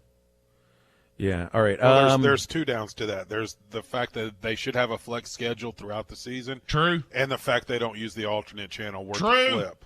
Yes. Those two things are two downs. Say it louder for them. It's absolutely true. I agree. Let's see. I got my third up here, and I'm looking for the exact quote here. But there's a great piece on ESPN.com about funny moments or great moments of John Madden's career, off-air moments, things like that. I didn't realize that he was the impetus for the yellow line for the first down marker. He just said, "Why can't we do this?" They said, well, we can't. Well, they ended up doing it just because he came up with the idea, and now we just take something like that for granted. But apparently he had like the most filthy mouth of all time. Here it is. And he had a meeting with this is with the EA Sports team. He had this meeting, to the first time they ever talked about doing Madden football, and they meet on an Amtrak train for 3 hours because he's traveling for an assignment, and the guy says that every third word out of Madden's mouth is an F-bomb. He's incredibly profane, and he says that's one of the signatures of how smart John is. To have the self-discipline and never do that on the air, it's remarkable. So I guess that means I'm pretty brilliant too, because I don't say those things on the air. Do we talk a little bit differently off the air every once in a while? We might. It's a sign of intelligence that we can use the radio filter the way we do. And mine apparently is still working today. Yeah, you're doing good. Is it intelligence or discipline? I think it's both at the same time. Okay. Yeah. I intelligence also part of it is intelligence to know that if a certain word slips out, you're looking for a new gig. Well, I think also fear. I think another thing that you have a hell of a guy running the off switch on our microphones right now that's taking care of us. He's got fingers right on the button too, right? He's Matt? ready. We don't even get the commercial breaks hit, and we got them turned off. Last one for me, and I don't even have a last down. I had a great time this weekend. Got one of my best friends married to his new wife, Retha. Beautiful ceremony out in Haggardville, Arkansas. Your boy right here gave a great, so I was told, a great best man speech in the middle of it. Did the wedding. I danced to the biker shuffle with his whole family. I ate tacos, and nobody ridiculed me for eating said tacos. And me and the lovely lady were stunting the only way we know how. So it was a great weekend. Sounds good. Sounds like love was in the air, and that's a great thing to have. All right, we'll step aside. Jason Carroll joining us for the rest of this second hour of halftime. Yeah. 877-377-6963 to get with us over the next 45 minutes or so. Bad news involving the Pittsburgh Pirates. They've won the last two games. What? Boy, you Chicago Cub fans better be nervous. The Pirates are 2-2 against you and 0-5 against the. Well, no, they did. They are 3-3 against the Cubs. That's bad enough if you're Chicago. Pittsburgh should not be beating anybody. At the Padres later on tonight. Padres should be good. So if they lose to the Pirates, they're not going to do anything in that NL West. Meanwhile, Arkansas baseball moves on to UA Pine Bluff for a midweek series tomorrow and Wednesday. Dave Van Horn mentioned the starting pitchers for that. We'll get into that in a moment, and more halftime after the break.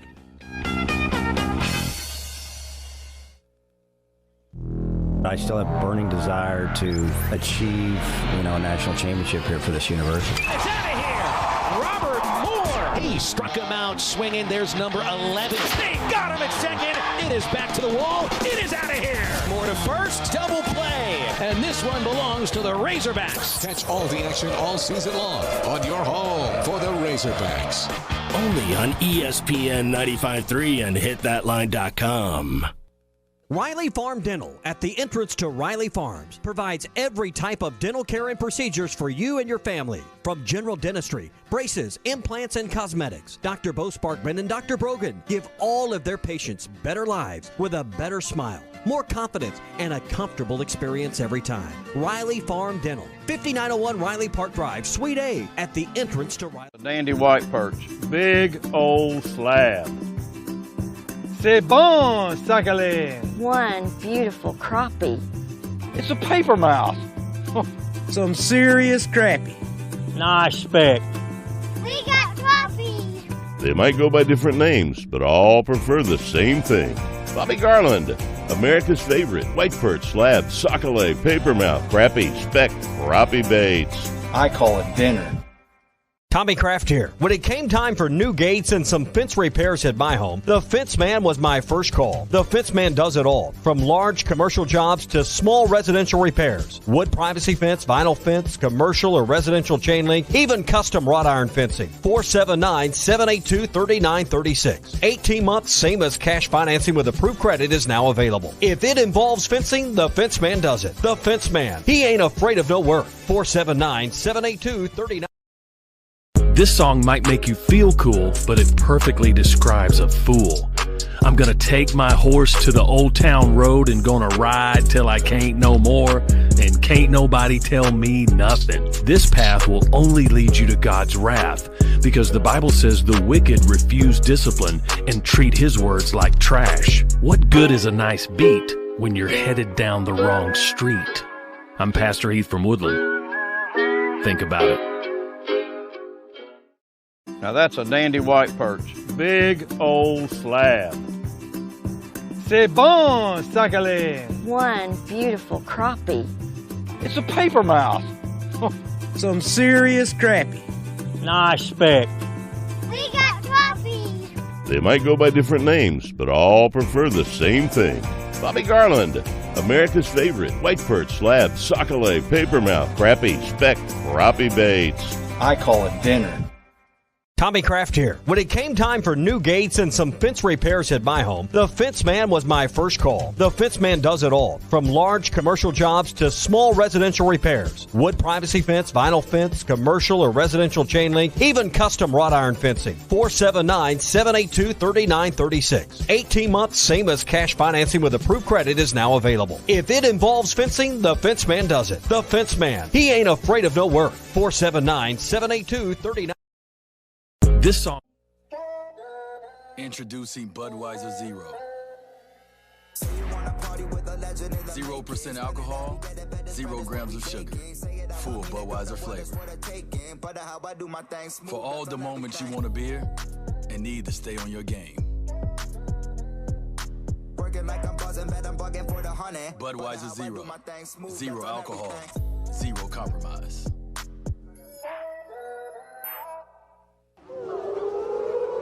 This is ESPN 95.3.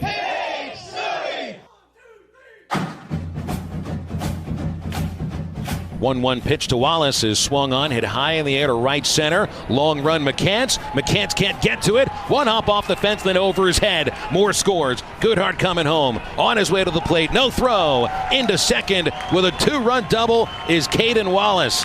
And the Razorbacks have control of this game 7-3 in the 8th inning. Make sure to follow Halftime on Twitter at HitThatLineAR and on Facebook and Instagram at HitThatLine. Have a smart speaker? Just say play ESPN Arkansas to listen to Halftime anywhere you go. ESPN Arkansas from TuneIn. Now, back to the guys. Here's Phil Elson, Matty T, and SmackDown. Well, you hear Caden Wallace, the pride of Greenbrier, right there. And Caden Wallace has been named Freshman of the Week in the SEC. The announcement just coming out, about 19 minutes ago or so from the league office. Good week for Caden Wallace, if you count the Little Rock series. And look, he had a good weekend against Ole Miss, too. Drove in 6 runs over the weekend. Drove in 8 for the week. Had 2 doubles, 2 home runs. He had just had a 12-game hitting streak snap, but he's got hits in 15 of his last 16 games. 302 batting average for Wallace, which I believe leads the team. I can pull up my stat page here. And it does. He leads the Razorbacks in batting average, 302. Tied for the team lead with 8 home runs. 35 base hits, also tied for the team lead. And 65 total bases. In a tie for second for Arkansas. So outstanding work. However, Kevin Kopps is not SEC Pitcher of the Week. Kopps had himself a pretty impressive week, I thought, going 6 innings and gives up just 1 run, which, by the way, was his first run allowed in, I think it was 19 innings. But they give a Georgia pitcher the award. It's Jonathan Cannon, who gets the award, and he went 7 scoreless against Vanderbilt yesterday in a rubber game. So maybe they should have like a bullpen guy or a relief pitcher of the week. Yeah, because Kevin should have won that award the last 2 weeks. I mean, I think he got hosed a little bit last week, and then it's 6 innings. In relief. I think it's legit to do maybe a relief pitcher of the week as well, because we're going to parse that. That's what they do when they're looking at these awards. They'll parse the statistics, right? So Connor goes 7 scoreless, strikes out 9, 5 hits, gets the win to give Georgia their first series win of the year in SEC play. Kopps goes 2 games, a win and a save, 6 innings, 1 run, more than the 5 hits. But he had an impact on 2 games instead of 1. So, how do you parse that necessarily? I'm glad I don't have to do the awarding. You go back to last week, he had an impact on 3 straight games. Yep. Which is so tough to do. That's amazing. But, and somebody's going to need to emerge along with him. And it felt for a while that might be Jackson Wiggins. And it's not that it can't be Jackson Wiggins. I think it can, and it might still be. Well, is it realistically I get there's been some issues with it, but is it enough to sound the alarms yet? Because you've told me time and time again, baseball's different from day to day and game to game. Jackson Wiggins could come out next game and just pitch a light-out game. I'm more concerned about the starting rotation than I am Jackson Wiggins. I am will too. be, because you need at least one guy to go 7 innings for you consistently, I think. And you haven't had, you could count the number of 7-inning starts on one hand this year, I think. You consistently need at least one of the three. You need to get a 7-inning outing, I think, going forward, or else the bullpen's going to be so taxed by the time you get to the end of the year. And they're still trying to figure out which guys are going to be consistent back there in the bullpen. But I think you need a 7-inning starter in one of the 3 spots every weekend, and they haven't gotten that. Well, and that's what you had in the years that you had a College World Series entrant. Since I've been here, you had, in 2015, Trey Killian was that pitcher to give you 7 innings. And quite honestly, Keaton McKinney gave us 7 innings quite a bit that year too. So the bullpen we never really felt like too taxed in 2015. 2018, it was Blaine Knight always pitched into the 6th inning every game. He would get into the 7th and the 8th quite often as well. And then Casey Murphy emerges and became a 6 to 7, sometimes 8-inning pitcher too. So, the bullpen never really got taxed until late in the College World Series, where, the pitches start to accumulate a little bit. Last in 2019, Isaiah Campbell was as dominant as any pitcher in the country that year. And Wicklander and Nolan sometimes would give you between 5 and 6. And right now you are not getting that consistent, not even just a consistent 7 innings, Jason. It's a consistent 5 innings right now. And that is a concern. It is the number 1 team in the country, though, because they've been terrific in the field. They've been so good at the plate in moments when they've needed to be, and the bullpen is really good, and they've got the best reliever in college baseball right now in Kevin Kopps. And we continue with you on halftime, 877-377-6963. Are you a little concerned about the starting rotation? Well, this weekend they've got Texas A&M, and hopefully we'll see a few more innings out there and rest those relievers a bit. Halftime's back after this.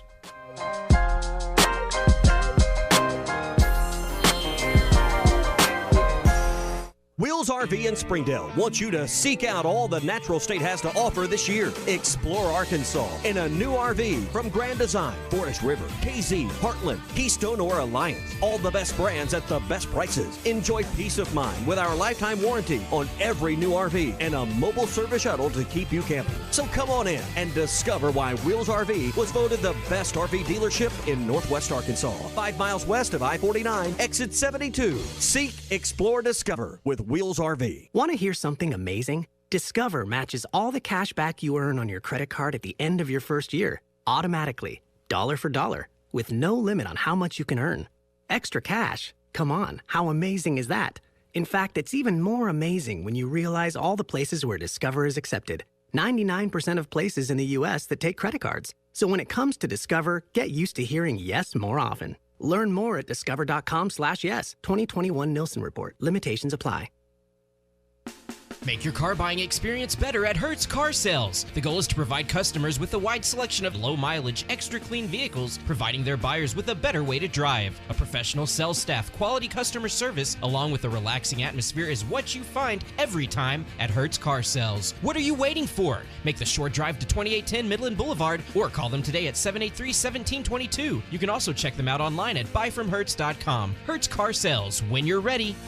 Hey, Grounds Guys. Hey, what? Can you get rid of these weeds in my yard? You betcha. The Grounds Guys 6-step weed and feed service will eliminate those unsightly weeds, keeping your lawn green and pristine all year long. Mention this ad and get your first application for 50% off, and you'll notice the results right away. Call 479-303-GUYS. That's 303-GUYS. Or go to groundsguys.com for all your lawn care needs in Northwest Arkansas and the Fort Smith area. The Grounds Guys. Leave the yard work to us. Was your roof damaged by recent storms? Don't fall victim to out-of-town contractors and fly-by-night repairmen. Trust the local roofing professionals at Able Roofing. Call their local number, 474-0006, for a free roof inspection. Never trust something as important as the roofing system on your home to a storm chaser. Able Roofing, 474-0006, will work with your insurance company. Call now for your free roof inspection, 474-0006. Able Roofing, the hometown roofers. bills, kids, school, toilet paper. Who is buying all the canned chickpeas? Delayed shipments, masks, pandemic, elections. You're on mute. Riots, air fryers, test results, streaming services, the playoffs, unfriended. You can turn it all off, at least for a while. The rhythmic sound of your feet on the pavement, the sun peeking through the clouds on a quiet morning. Let us show you how to leave it all behind. True Grit Running Company, 6808 Rogers Avenue, Suite B, behind Chick-fil-A. What's cracking, Fort Smith? Larry Rath here from Rath Auto Resources. Winter's over and I'm feeling like a spring chicken. So if your old ride's a rotten egg, don't let it spoil your spring. This month you could get an excellent deal on one of our Rath Road Ready vehicles. Each one handpicked and inspected in our Meineke Car Care Center. I don't care if your old ride is fried, scrambled, or hard-boiled, because right now you could trade up when you trade it in, even if you're still making payments or you owe more than it's worth. My non-commissioned sales staff will help you trade in that bad egg and drive away sunny side up in a nicer, newer car for the same or possibly even lower monthly payment. Keeping the car you have? Get it ready for spring in our Meineke Car Care Center with free AC checks, half-off brakes, and buy 3, get 1 free on all tires. So hop into spring in a nicer, newer car, but hurry, a deal this good will spoil fast. Only at Arkansas's favorite used car dealer, Rath Auto Resources, and the Meineke Car Care Center, 4515 Towson Avenue, Fort Smith, or online, rathauto.com. Credit requires bank approval. Negative equity may be refinanced. Offer absolutely ends April 30th, 2021. This is ESPN 95.3.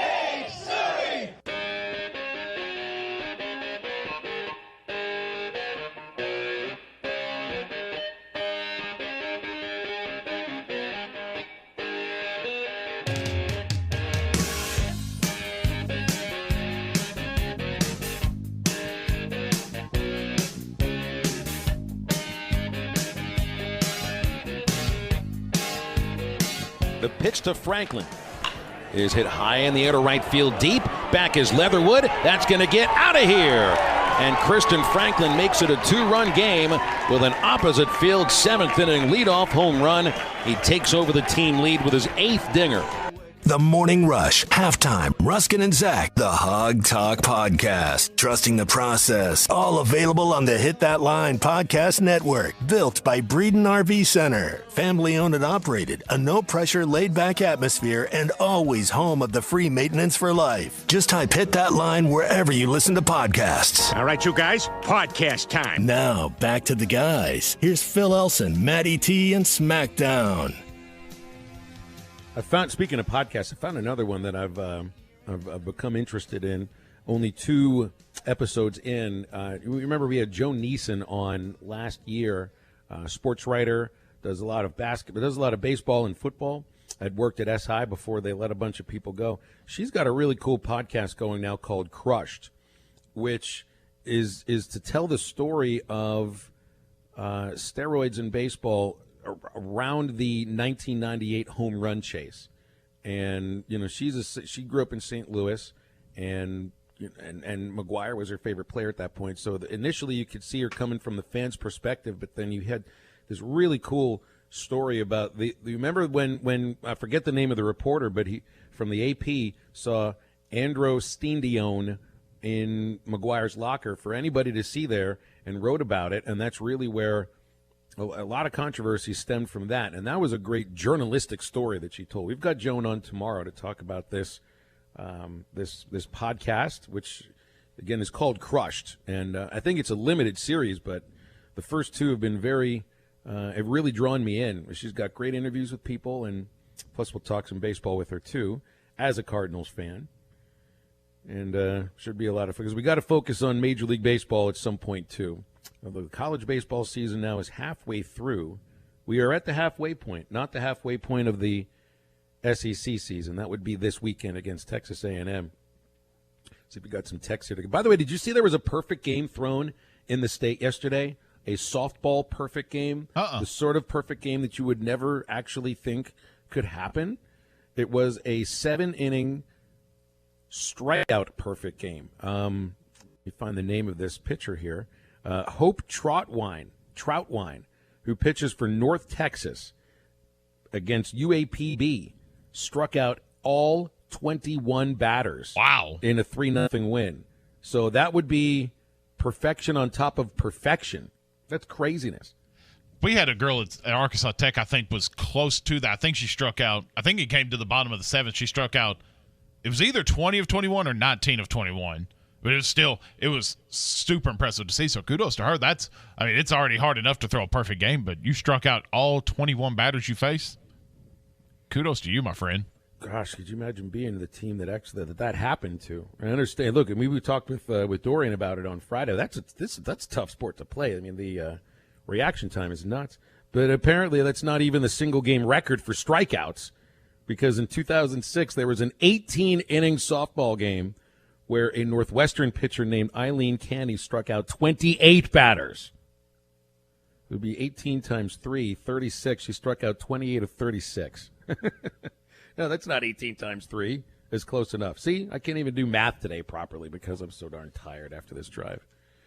Let's see, 877-377-6963. Nate loves that Arkansas fans hate the SEC on Twitter. Arkansas against the SEC is the greatest thing he's seen in a while. Does anybody like the SEC in this state? Nobody does the SEC chant anymore. And I remember telling everybody, stop doing that 3 years ago. Didn't make very much sense. It feels like is it proper to say, is it hatred? Is it you feel like you're ignored or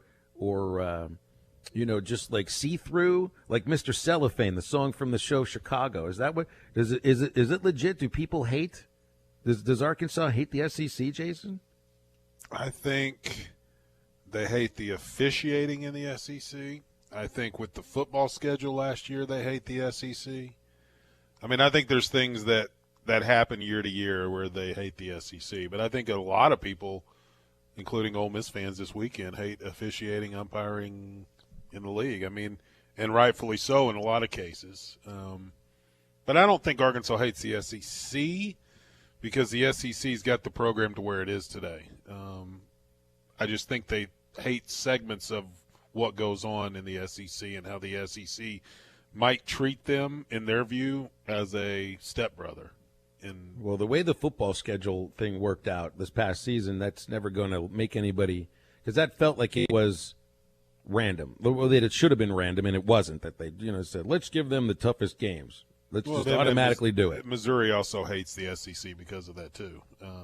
I'm sure it's on some level, every SEC school is going to hate the SEC in some form or fashion. Very rarely, I would think Alabama hates the SEC. Maybe during the spring. I would agree with you on that. Yeah, I would agree. Well, JW says the league office suits suck. and that's where I think people get disappointed in the co-players of the week all the time. And I don't know. I mean, it's. Would you rather not have a player of the week, even if it's co? Would you rather Caden not gotten it because the guy had one more hit than him? The co is frustrating, and I get it, but at least you have somebody recognized. So, yeah, they've had a lot of co's this year in a lot of sports, but I would take it over not having one.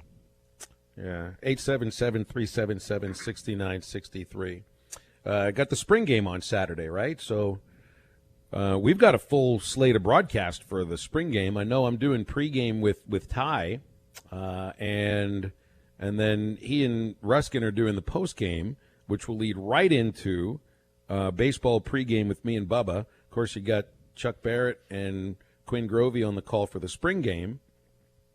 And we've got to do some stuff previewing that this upcoming week. You say, like, what things are you looking for? I'll tell you what, from what Sam Pittman has said about the quarterbacks recently, I would just like to see accurate passing, which doesn't sound like that's been a strength so far. Well, there's a lot of things that go into that accurate passing. I mean, besides Woods and Burks, who's going to get open?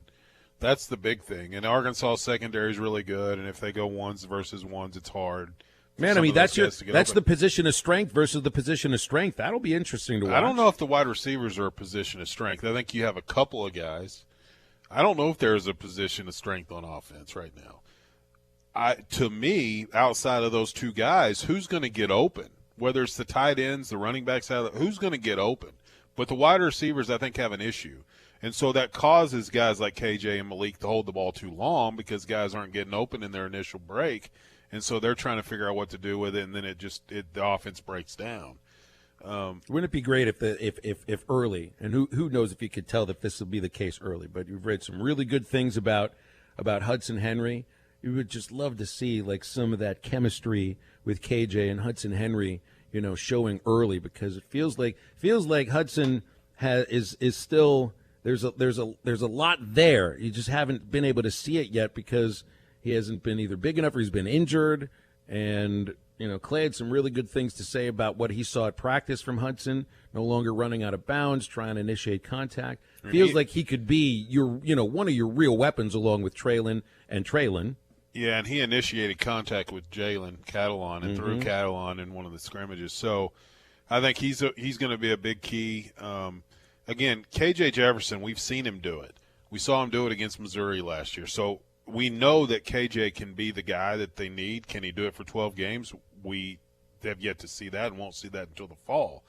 I think it's going to be, what does the two offense look like? What does Malik Hornsby really look like in this situation? Does Coley get some two work? How does he look? And trying to build that depth behind KJ if KJ were to get hurt like he did his freshman year. To me, it's can the wide receivers get open, and how does that depth behind KJ move along? Sean and Alma's got it figured out here. He said, just have Musselman find a receiver from the transfer portal for the football team. Why not? Hey, why not? There's guys on this team. There's guys on this team that are good. Yeah, it's just getting separation, and that's always been an issue, or at least has been for several years now. Is do enough guys get separation? Does a guy like Trey Knox, who we talked to last week, does he come on when they get back in the fall and really establish himself as that number 3 receiver behind Woods and Burks? And how do they utilize T.J. Hammonds in this offense? So there's some things. I don't know how much we're going to see on Saturday, honestly. I think it's going to be a glorified set-out scrimmage. You can never quite know what you can make out of it. But I think, and we had a texter that wanted to expand a little on Trey Knox, because, man, it looked like there was something there as a freshman, and then last year just a complete disappearance. And it doesn't mean he's still not talented. It doesn't mean he still isn't really quick and fast. But that's somebody that, man, you would really like to see him kind of reestablish himself, if that could be something you do in a spring game or all during the spring, because it just feels like there's a lot of unfilled potential. He feels better about himself, and he wants to be here. I think mentally he'll be in a better spot this fall, and hope that, again, translates into him being that number 3 option out of that wide receiver group.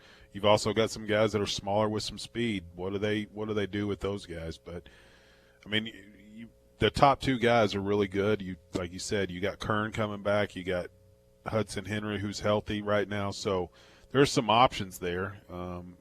I think they'll be fine. I think a lot of this spring has just been trying to figure it all out. Yeah, let's go to the phones. We've got Lee in Sherwood on hold here. Hey, Lee, thanks for calling. What's going on? Oh, pretty good. Hope you guys are doing well. And my call centered around the baseball team. I'm very proud of the team. They come back, kids, and the heart attack kids. But one of the things I thought about, if you go back to 18 and 19, we usually had one stud who could go out there and get you a win. And of course, that weakness of those teams, I think, it didn't have enough pitching, but especially the 18 didn't have enough good ones that, we could get it over the hump for the World Series. But this year, our guys come out there, our starter, you're getting knocked out very early. I'm real concerned about our pitching holding up for the rest of the year and making it to Omaha. That seems to be I think that's a weakness. I think Coach Van Horn said something about that last night as far as the guys not being able to go longer than 3 or 4 innings. Can you give me your take on this? Because we got a lot of arms, but they don't seem to be doing that well at times. The only one you can count on is Tops. I just don't know. What do you guys think? Appreciate the call, Lee, and we'd gotten into that a little while ago, and really, you're right. I mean, the starting rotation is unsettled right now too.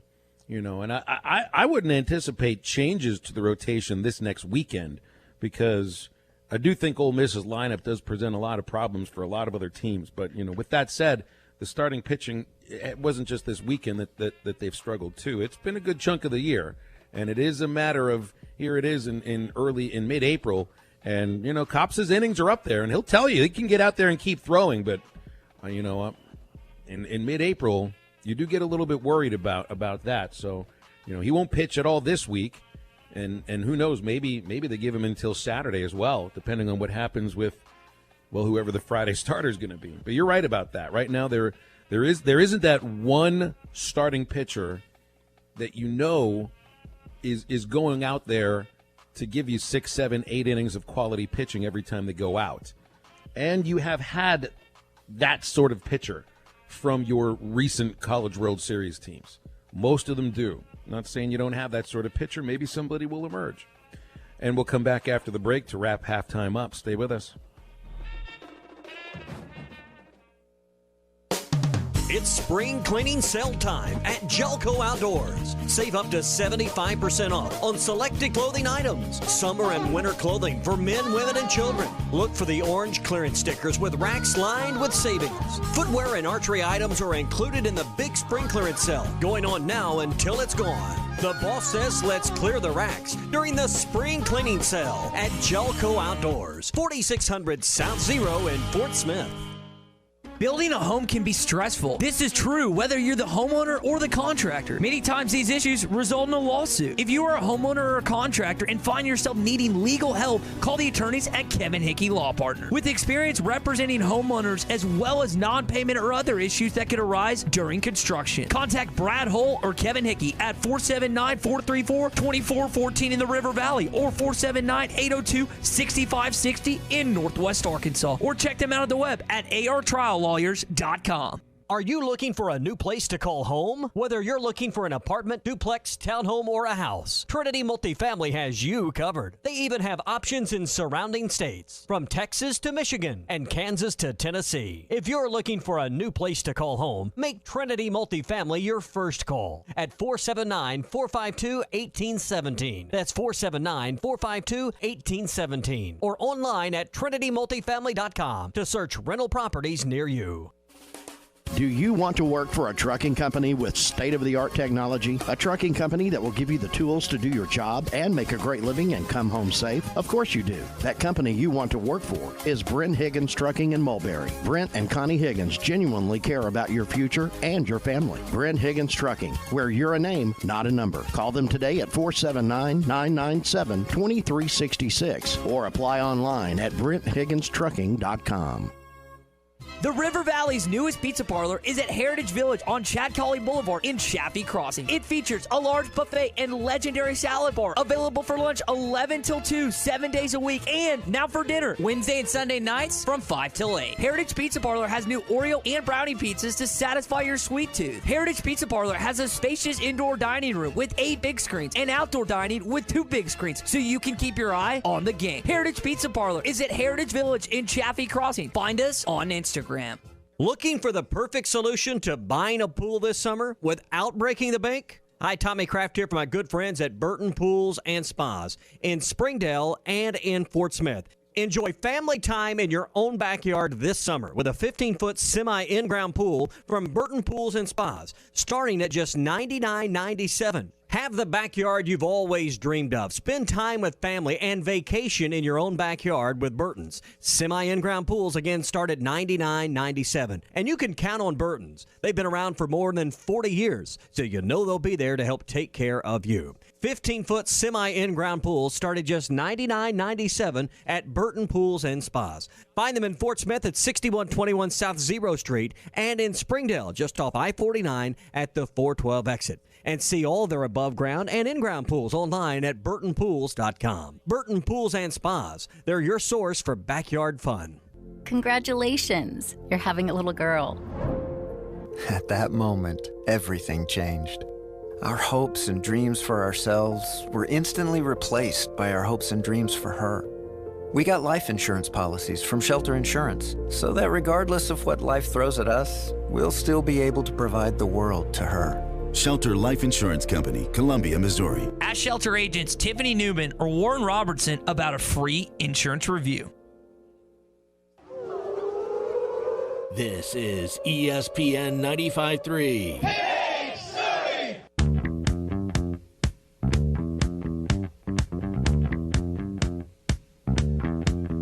And the pitch. Swung on and ripped into right center field. Going back is Leatherwood. That ball's off the bottom of the wall. Here's the go-ahead run. Webb scores. Goodhart chasing home. He's on his way home, and there's no throw. Into second with a go-ahead double, Brady Slavens. 16-14. This is Halftime with Phil Elson, Matty T, and Matt Smackdown Jenkins. All right, wrapping things up here. Before we do, want to remind you about the Fence Man. When it's time for new gates and fence repairs at your house, the Fence Man, it should be your first call. They can do it all, from large commercial jobs to small residential repairs. Wood privacy fence, vinyl fence, commercial, residential chain link, or custom wrought iron fencing. The Fence Man's the only one to call. 479-782-3936 for the Fence Man. You can do 18-month, same as cash financing. If it involves fencing, the Fence Man does it. 479-782-3936. Fence Man ain't afraid of no work. See if we got any text to get to before we finish things up here. Andy in Mountain Home wants to know about Connor Nolan. It's because every time I type Connor O'Gara's Twitter, for our show on Mondays, Connor Nolan's Twitter comes up as well, just in case. You know what I mean? He wants to know if Connor Nolan will play a big role down the stretch when he gets back. Well, first he's got to get back, and I'm not sure exactly how close he is with that forearm sprain, which can be touchy. We had someone text in this morning on the Morning Rush asking that question, too, the health status of him. I think it'll be up to him. I think he will be given the chance. It's just a matter of what he does with that chance, and it's the same with any of the pitchers right now. I'm going to go out on a limb and say he makes his return against Grambling State. That would be next Tuesday. Yeah. I'm going to go out on a limb and say that's when he makes his return. That's on a limb. That's not with any Is that a broken limb or? It's hanging on. Hanging on by a thread, okay. By the way, speaking of broken limb, did you see what happened to the truck out here outside my place? In my smart parking spot. In his very parking spot. Somebody that works for Game and Fish has a truck out here that half the tree outside my house has fallen on top of it. Oh, no. It's a good thing I didn't park there when I left with my rental car for the trip over the weekend, right? Yeah, good thing, too. I think Connor can make an impact. Like you said, it's going to be up to him. But I think we saw one performance this year where he looked pretty good. Mm-hmm. And so I would say that get him back for Grambling, get him an inning or two, and see how he performs, and then you have him ready to go at South Carolina. And he's a guy that could pitch out of the bullpen long relief if you needed him to. That's, again, I'm not Dave Van Horn and Matt Hobbs. I'm just thinking that that's kind of the order that you might go.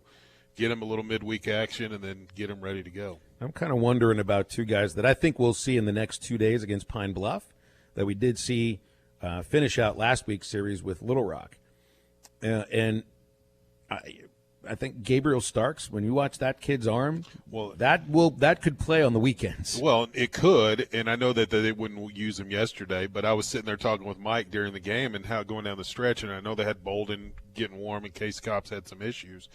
To me, I trust Starks over Bolden with that. Just now, he hasn't done it in an SEC game.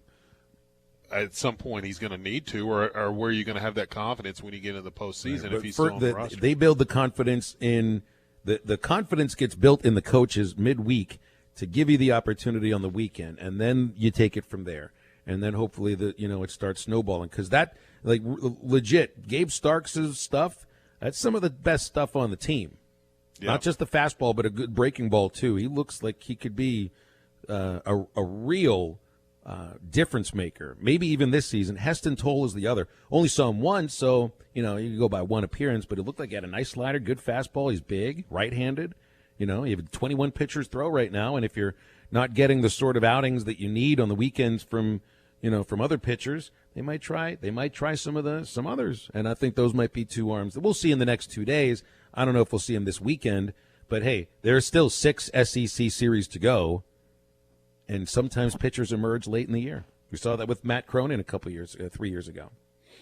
Anyway, all right, so sorry we're just getting to this now SmackDown because you had this put out here and it's kind of funny. That's the whole reason I put it in here was just for the entertainment factor. So I mean, and what does Kevin James look like these days? Is it the King of Queens, Kevin James, who had, a lot of extra poundage on him? Or is he slimmed down to look more like Sean Payton? Because Sean Payton does not look like the King of Queens. Sean Payton doesn't look like Paul Blart Mall Cop. No, he doesn't. No. I was not at all. For it. No, Kevin James, from what I've seen, like he's not slim, but he's not big like Kevin James. He's like medium Kevin James. He's like XL Kevin James, maybe. You can see the look on his face here on this photo you've put there, like he's trying to do his best Tom Landry. He's got the hat, yeah. He's got the hat. He's trying to do his best Tom Landry, but he's not wearing the suit, so it doesn't work. So this actually looks like it would be an interesting movie. It's Adam Sandler doing a production of Sean Payton's year of banishment from the NFL when he coached his son's youth football team. You put a bounty on other players. So hey, you're suspended for a year, but yeah, you can go coach your high school. Yeah, that doesn't make any sense, but it's fine. Like, how funny is Sean Payton? Because I would imagine this is going to be a comedy, right? It would have to be. Did Sean Payton ever come across as like the guy that you'd have the comedy made of his life? Huh.